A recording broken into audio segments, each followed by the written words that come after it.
Isuse, molim te da uđeš u moj život i postaneš središnja figura u mom životu. Dopusti mi da doživim sve divne blagoslove koje daješ ljudima koji traže tvoju prisutnost. Želim da u svakom trenutku budeš središnji dio mog života i ne želim propustiti ništa dobro što imaš za dati. Hvala ti, Isuse, što si bio uz mene i prihvatio me u svoje naručje u vrijeme mog rođenja, što si mi podario život na ovoj zemlji i rekao da me nikada nećeš ostaviti ili napustiti. Daj mi da shvatim da sam voljeno i željeno dijete.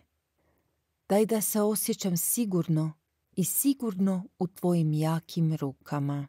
Obnovi moje povjerenje i hrabrost da se suočim sa svim kušnjama ovoga svijeta, znajući da će me očeva zaštita uvijek spriječiti da padnem.